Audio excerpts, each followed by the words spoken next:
Olá, bem-vindos ao Paleotomista. É a terceira vez que eu estou a tentar gravar isto. O que é o Paleotomista? É uma tentativa de compreender o que São Tomás diz. Ok? Portanto, tentando explicar textos de São Tomás. Estão sempre à vontade de pôr dúvidas, pôr questões. As questões dão origem a novos episódios. Portanto, este episódio é para responder a uma pergunta do Simão Reis. Ok? Simão dos Reis Agostinho 5442. É a conta do YouTube. Ah, e começamos com a oração. Em nome do Pai, do Filho e do Espírito Santo. Amém. Inefável Criador, que do tesouro da tua sabedoria designaste três hierarquias de anjos e as colocaste admiravelmente ordenadas acima do céu empíreo e distribuíste com a maior elegância as partes do universo.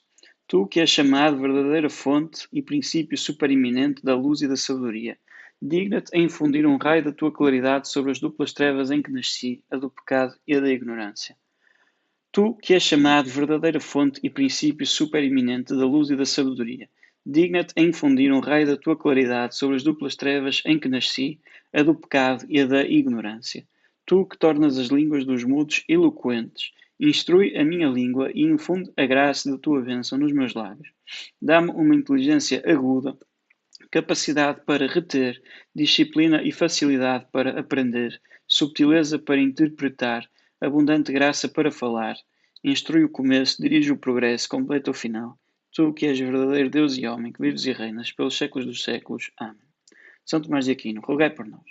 Em nome do Pai, do Filho e do Espírito Santo. Amém. Então, no último episódio eu tinha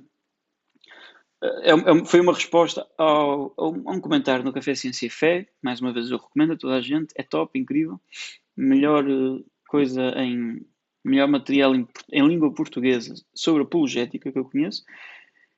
E na resposta eu falei umas coisas da lei natural e recebi uma questão nos comentários do Simão. Então o que o Simão disse no primeiro comentário foi: queria pedir-lhe que, podendo, desenvolva esta questão relacionada com a tensão aparente entre o bem moral ser a vontade de Deus quanto à ordem natural e a possibilidade de Deus suspender essa ordem, ordenando algo aparentemente contraditório, sendo que Deus não se pode contradizer. Eu prometi ao Simão que ia responder quando pudesse, e para além disso, mandei-lhe o texto da Suma a qual eu me estava a referir. Portanto, a Suma está dividida em três partes. A segunda parte, por sua vez, está dividida em outras duas. Então, a primeira parte da segunda parte, São Tomás fala da moral em geral. Depois, na segunda parte da segunda parte, fala da moral em particular, de virtudes concretas. E na primeira parte, na questão 90, começa a falar do Tratado da Lei. Okay? E fala do Tratado da Lei. Na questão 90, São Tomás diz-nos o que é uma lei. Na questão 91, os tipos de lei.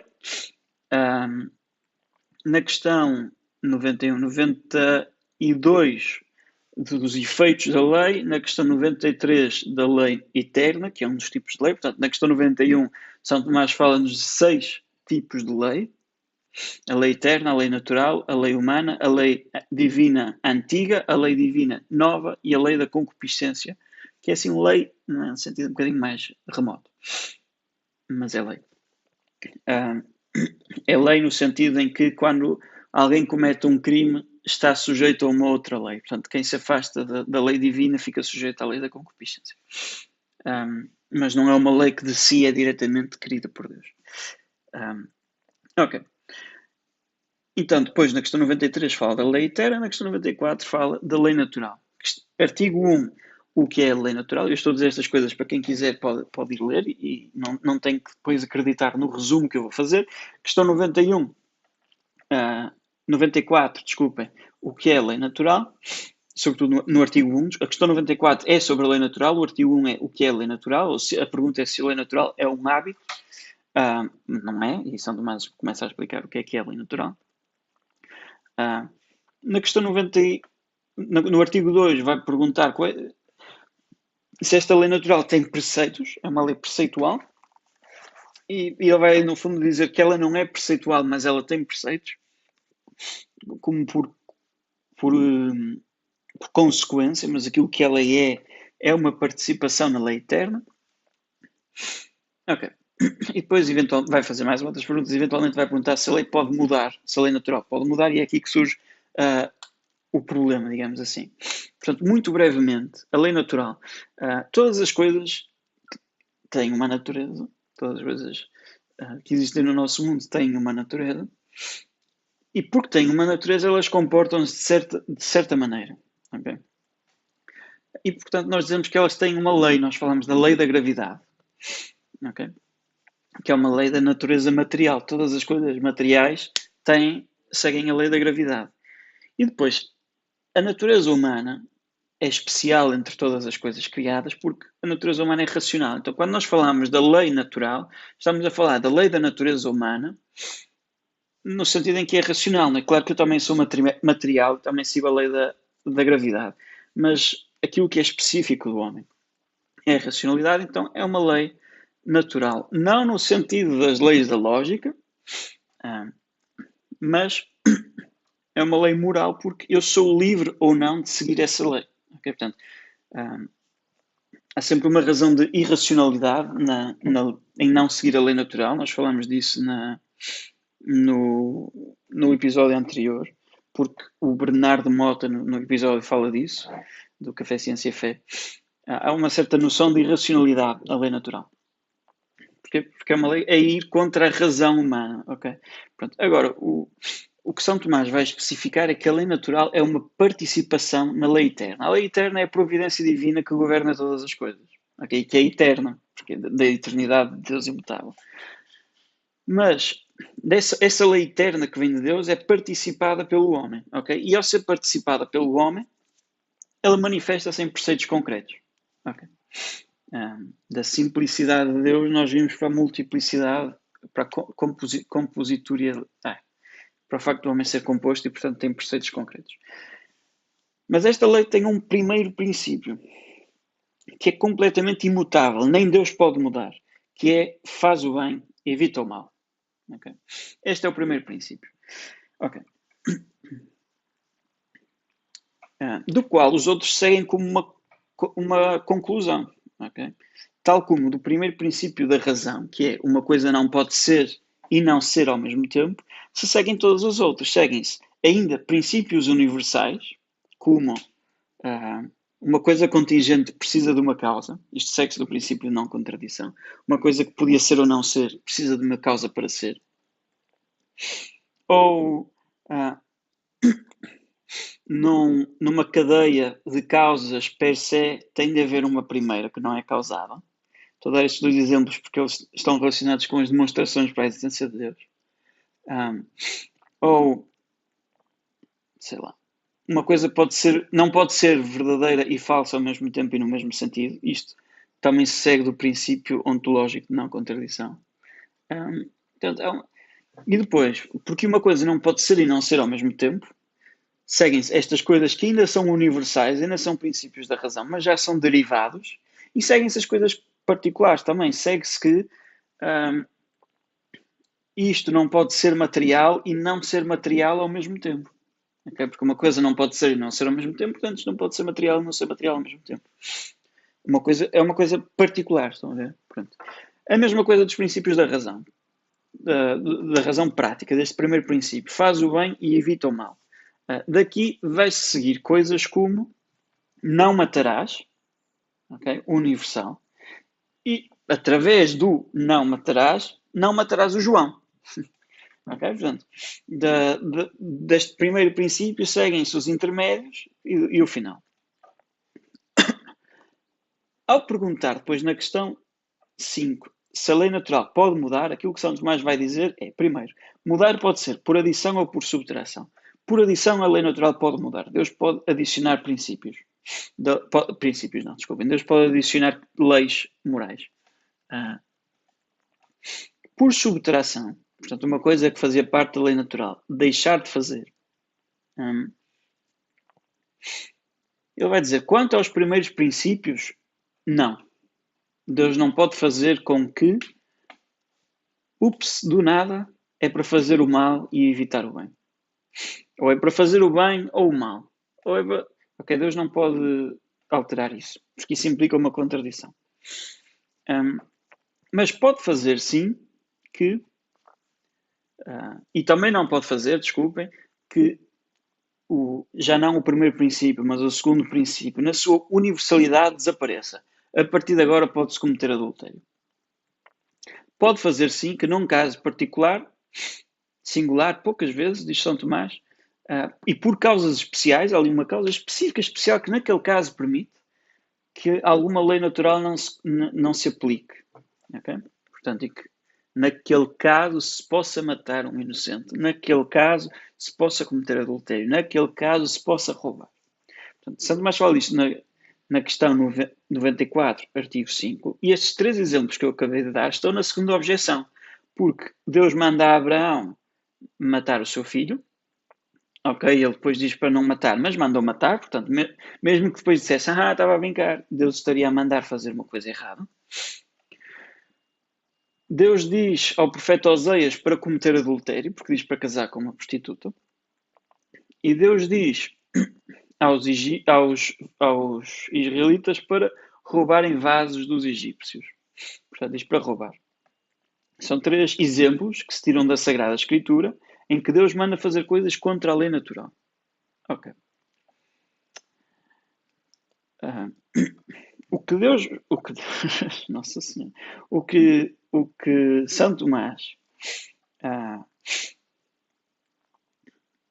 portanto, era isto, desculpem primeiro, era esta tensão aqui que eu me estou a referir, não é? Em que São Tomás vai dizer que isto não vai contra a lei moral, porque a questão aqui não é ir contra uma lei que está escrita a algures, mas é ir contra a ordenação divina, ok? Portanto, era isto que eu me estava a querer referir, agora explicando melhor. Não é que existe em algum sítio escrito que numa tábua da lei que não matarás. E, portanto, agora ir contra essa lei que é totalmente imutável constitui a imoralidade. O que faz com que algo seja imoral é ir contra a razão ordenadora de Deus.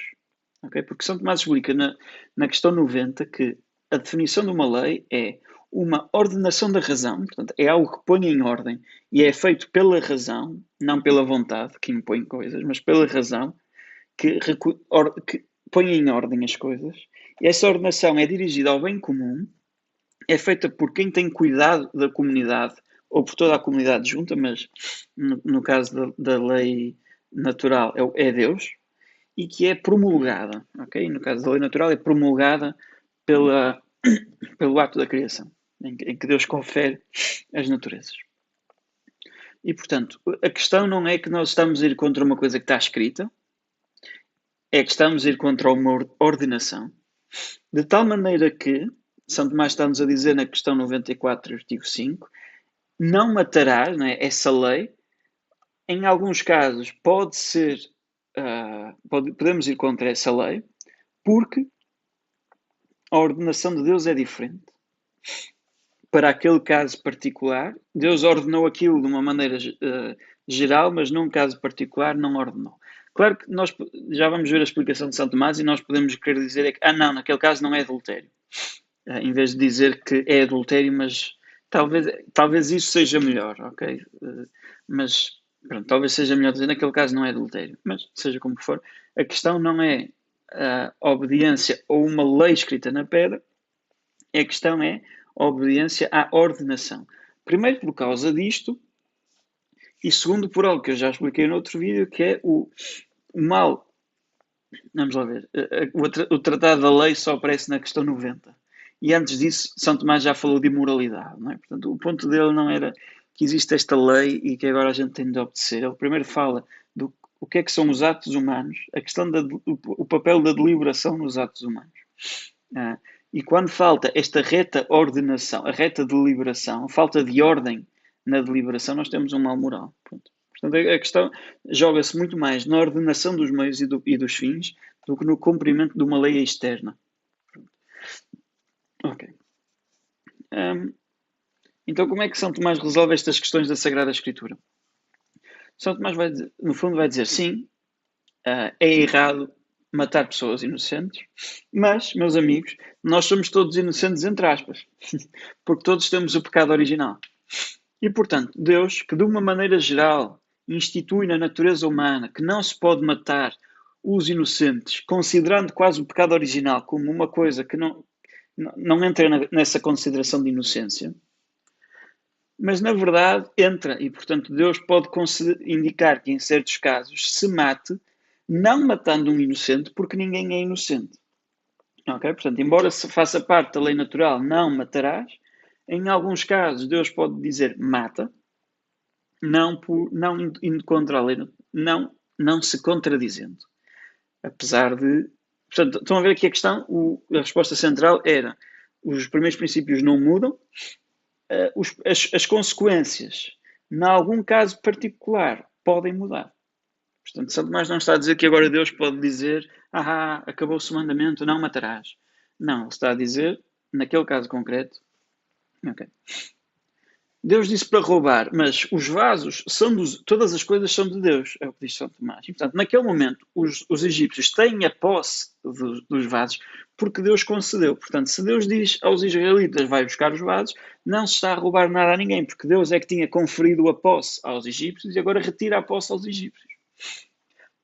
O terceiro exemplo, o profeta Oseias, Deus diz ao profeta Oseias para cometer adultério, né? para casar com uma prostituta. Mas o matrimónio é instituído por Deus, mesmo o matrimónio natural. E, portanto, se Deus destitui aquele matrimónio, já não se comete adultério. Okay? Por isso é que eu digo, nós podemos querer dizer que há uma exceção à lei natural, ou que naquele caso a lei natural muda, ou que aquilo não se aplica. Okay? Pronto. Na verdade, aquilo não é adultério. Na verdade, aquilo não é roubar. Não é? Mas, pronto, não quero entrar nesta questão de linguagem. Eu percebo que nós tínhamos uma tendência para dizer não, é que na verdade isso não é adultério. São Tomás prefere usar sempre a linguagem das causas próximas e não da causa primeira, não é? Por exemplo, ele prefere dizer que é impossível, sei lá, é impossível os mortos ressuscitarem, mas Deus pode o fazer. Ele prefere usar esta linguagem. Né? É impossível, mas Deus pode fazer, do que dizer simplesmente é possível. Porque São Tomás acha que a consideração das coisas vem das causas próximas e através das causas próximas é impossível algo ressuscitar, mas só pela causa principal, primeira, remota, Deus é que pode fazer isso. Portanto, São Tomás acha que quando nós falamos sobre as coisas, devemos falar a partir da causa próxima, que é a sua natureza, e, portanto, há coisas que são impossíveis. Portanto, é uma questão da linguagem. A questão do Simão não tem a ver com isso, portanto, eu não vou perder mais tempo nisso. Okay. Mas isto é o quadro geral. A pergunta do Simão, eu já li, né, é que se eu podia desenvolver esta questão da aparente contradição, ou tensão aparente entre o bem moral ser vontade de Deus quanto à ordem natural e a possibilidade de Deus suspender essa ordem ordenando algo aparentemente contraditório, sendo que Deus não se pode contradizer. Simão, eu julgo que disto que eu disse fica evidente, ok? Portanto, a questão aqui é que esta ordem não vem de Deus e, portanto, Deus pode suspender esta ordem naquilo em que ela em que não se implica contradição de facto. Né?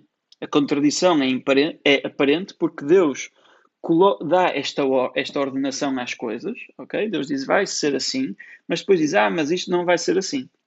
Mas porque as coisas só eram assim porque Deus mandou. Não há uma contradição aqui. Outra coisa é depois, porque é que Deus mandou? Ok, então, mas aí a gente tem de estar dentro da cabeça de Deus para perceber as razões de Deus. Mas nós não há dificuldade nenhuma em conceder que Deus pode ter as suas razões para dizer que o profeta Oseias vai casar com uma prostituta. Ok? Ou que os egípcios, os israelitas devem roubar aqueles vasos aos egípcios, ou o que for. Ok. No seu segundo comentário, Simão disse, pronto, no fundo, tendo em conta aquilo que eu acabei de dizer, porque eu enviei o texto de São Tomás. Segundo percebo, o que São Tomás demonstra é que a contradição é aparente. Sendo Deus o Senhor da vida, pode dela dispor e mandar dispor. Sendo Ele o proprietário de tudo, pode tudo dispor ou mandar dispor. Okay. Eu poria aqui uma notazinha, não tenho, como eu disse, não tenho tanta convicção que quanto à vida seja assim tão simples que Deus é o Senhor da vida, mas eu deixo essa questão para os teólogos. Mas, pelo menos, a resposta de São Tomás não é tão diretamente essa, passa pela questão do pecado original. E segue, similarmente, que Deus pode suspender as leis da física quando opera milagres, porque é o seu autor e porque essas leis subsistem nele e na sua vontade. Okay. Eu aqui também ponho só um passo intermédio, Simão, que é as leis da física não subsistem na vontade de Deus imediatamente, digamos assim, subsistem na natureza das coisas. Portanto, as coisas materiais que têm matéria existem de facto e pertence àquilo que significa ser material, ter esta inclinação a estar atraído por outras coisas. Okay? Portanto, eu diria isto. Okay? Portanto, não é que subsiste na vontade de Deus e em Deus, mas subsiste na natureza, depois Deus é que sustém a natureza no ser. Okay? Portanto, remonta a Deus como causa primeira, mas não podemos cair no erro filosófico do ocasionalismo, que seria, no fundo, se eu tenho fogo e eu ponho a mão e eu queimo-me, mas não é o fogo que tem a natureza de queimar, é Deus que causa isso sempre. Não é? Que Deus anda ali, no fundo não há uma distinção entre uma coisa ser um milagre e não ser um milagre, porque é sempre Deus que faz tudo. Pronto, tudo vem sempre de Deus, mas Deus, como diz São Tomás, confere às criaturas a dignidade de serem de facto causas. Okay? E nisso, no facto de nós sermos de facto causas e não ser Deus a agir sempre diretamente, nós mostramos somos semelhantes a Deus, não é? Participamos em Deus e, portanto, manifestamos a bondade de Deus, a glória de Deus, e é para isso que Ele nos criou. Portanto, é um ponto importante da criação, é que nós temos naturezas e nós somos causas reais. Nós e a natureza da pedra é, de facto, causa dela cair, etc. Pronto, só que uma pequena clarificação. Depois, o Simão também diz suspender as leis da física. A linguagem que nós, tomistas, preferimos é que Deus não as suspende. Deus age para lá delas. Okay? Portanto, a lei da gravidade diz que isto vai cair? Não, a lei da gravidade diz que se ninguém agir, se eu não segurar nisto, vai cair, ok? Caiu. Mas se eu segurar, eu não estou a suspender as leis da gravidade quando seguro na caixa e, portanto, ela não cai, ok? E, portanto, Deus não está a ir contra, a suspender nem a ir contra, quando age diretamente, não é? Porque a lei é, se ninguém fizer nada em contrário, ok? Portanto, não é que suspende, porque se suspendesse de facto, parece-me a mim, teríamos uma contradição lógica, no sentido em que pertence à natureza da matéria comportar-se assim, e agora a esta pedra deixou de pertencer isso, mas continua a ser material. Parece-me que teríamos uma contradição. Mas não há contradição se nós simplesmente considerarmos que Deus age acima dessas leis. Pronto. Ou, no fundo, que essas leis são... se não houver nenhuma intervenção externa, as coisas comportam-se assim. Okay? Pronto. São preciosismos isto. Pronto. Então, a pergunta final do Simão, no fundo é, ok, Deus pode agir acima, ou suspender, não é, as leis da natureza e fazer, por exemplo, agir contra a lei da gravidade, ou, isto é uma linguagem imprópria. Mas não pode, por exemplo, fazer algo, uma pedra tão pesada que ele próprio não possa levantar, porque isso é uma contradição lógica. Okay? Portanto, a doutrina de São Tomás é esta, e isto é a doutrina do teísmo clássico, de que Deus não pode fazer coisas impossíveis. Não pode fazer coisas que implicam contradição. Não porque existe uma lei externa da lógica que obriga Deus a fazer, que constringe a ação de Deus, Pronto, mas se houver dúvidas sobre isso, qualquer dúvida, ponham na caixa, tal como eu estou a responder ao Simão. Eu respondo quando puder a todos. Eu não me importo de falar sobre isso, mas não é o tema hoje. Ok. Deus não pode fazer coisas que impliquem contradição. E a pergunta do Simão é esta ideia da pedra tão pesada que Deus não pode levantar implica uma contradição. E a pergunta do Pedro do Simão Pedro, estou a brincar, é que se existem pedras morais, né? Ou se há coisas na lei natural que Deus não possa levantar. Ok, é uma ótima pergunta. Então, a questão aqui, no fundo, é se existem preceitos da lei natural que, ao serem levantados, implicam contradição. Então, a resposta de São Tomás naquela questão 94, artigo 5, era: dos primeiros princípios não se pode mover. Portanto, Deus não pode fazer com que... Não pode dizer ao Joãozinho, faz o mal. Deus não pode fazer isso. O que Deus pode fazer é que aquela coisa que em geral é um mal, desta vez talvez seja um bem. Em algumas coisas Deus pode fazer isso.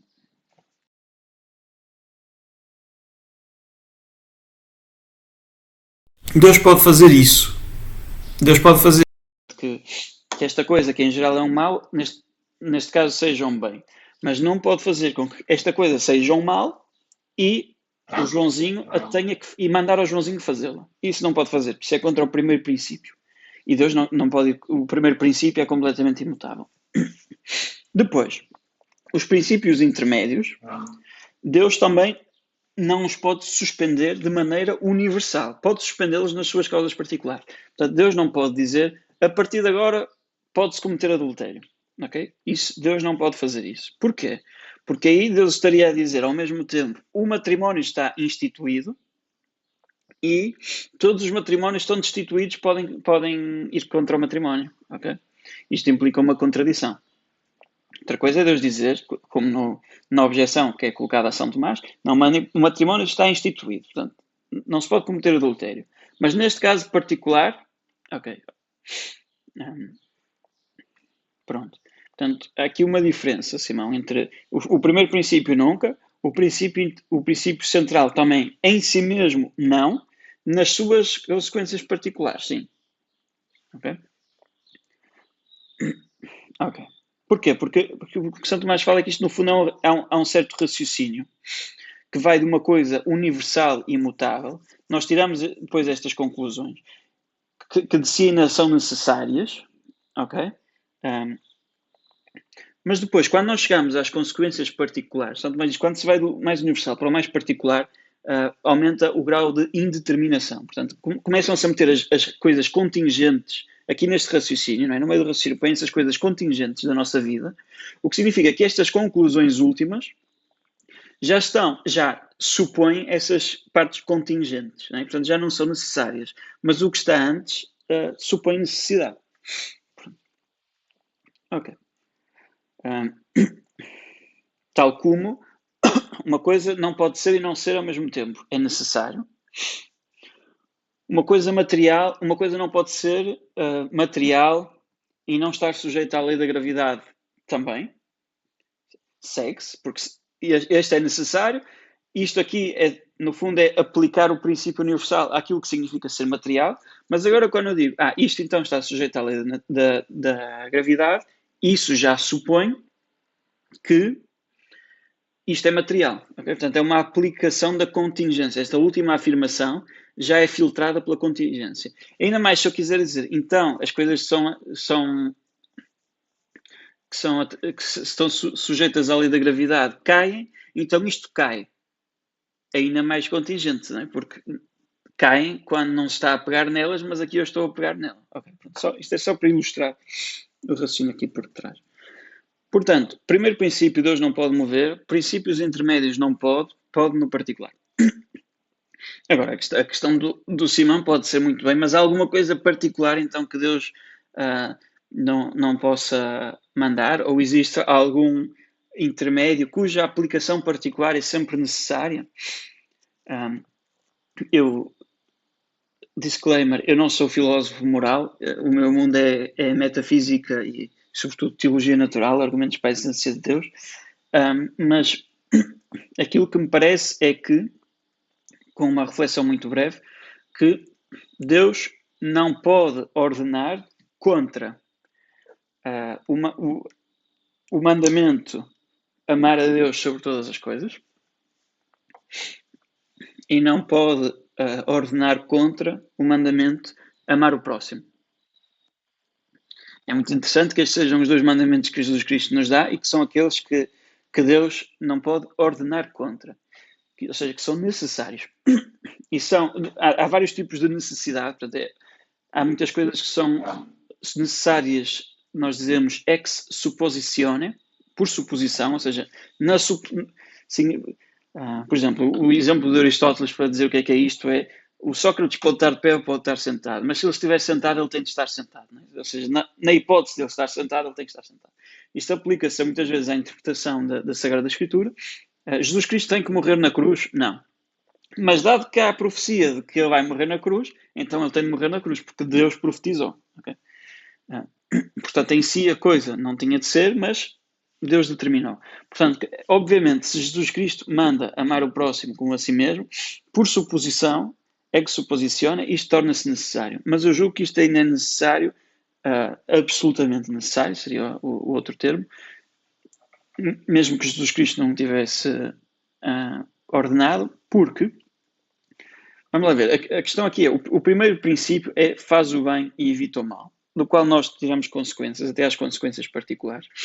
Agora, amar a Deus sobre todas as coisas, o bem em questão, é um bem absoluto necessário.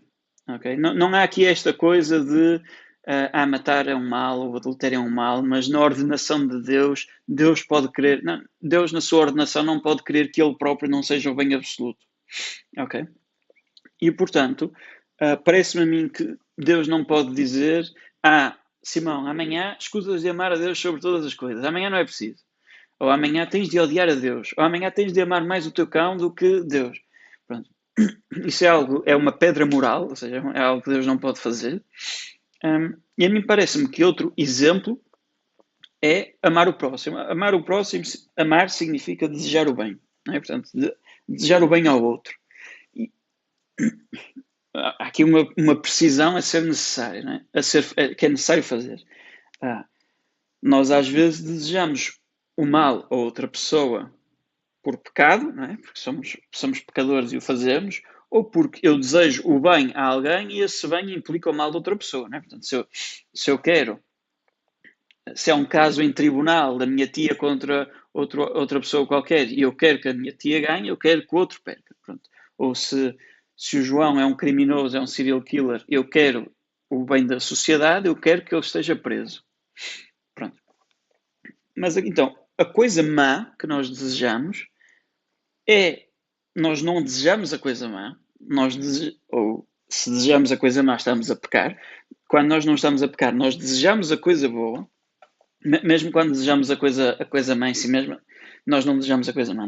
A vontade deseja sempre um bem, pronto. Mas o que nós fazemos é nós desejamos uma coisa boa que implica um certo mal, ok? Portanto, eu desejo, estamos na Segunda Guerra Mundial, eu desejo que os ingleses ganhem a batalha de não sei o quê, eu desejo que muitos alemães que morram mais alemães do que ingleses ou alguma coisa do género, não é? Agora, quando eu desejo que o Joãozinho, que é um serial killer, para não meter várias pessoas, um exemplo concreto, o Joãozinho, que é um serial killer, seja preso, o que eu desejo é o bem da sociedade. Okay? E, portanto, se o bem da sociedade se pudesse obter sem a prisão do Joãozinho, ou seja, se o Joãozinho fosse curado do problema psicológico que ele tem, ou se o Joãozinho se convertesse e deixasse de fazer isto, se isto fosse possível, eu desejaria isso. Okay? Mas não sendo possível, então eu desejo que o Joãozinho seja preso. Não como um mal ao Joãozinho, mas como um bem ao Joãozinho, porque ele está a matar pessoas e isso é mau para ele também, eu quero que ele deixe matar pessoas. Okay?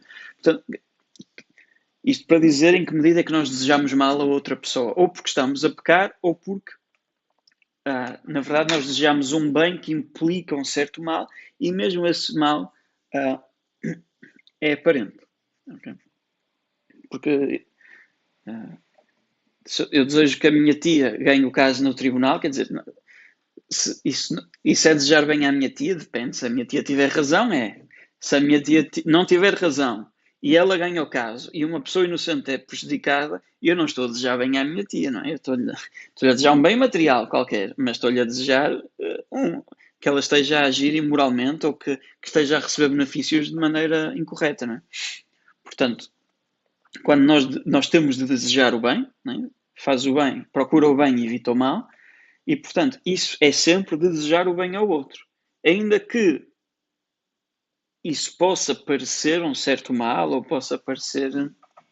Ok? Portanto, a mim parece-me que amar a Deus sobre todas as coisas e amar o próximo são dois mandamentos que não têm exceção, ou seja, não há maneira de pertencer à ordenação divina não amar o próximo ou não amar Deus. Aparece na Sagrada Escritura várias vezes que Deus odeia o pecador, que nós devemos odiar o pecador, e pronto. Mas aí o que se está a dizer é enquanto pecador, ou seja, odiar o pecado. Não é? Eu odeio, eu quero que aquele pecado, aquela dimensão de pecado vá para longe. Mas o próprio Deus diz, eu não quero que ninguém morra, eu quero que se arrependam e que vivam. Que se arrependam e que vivam.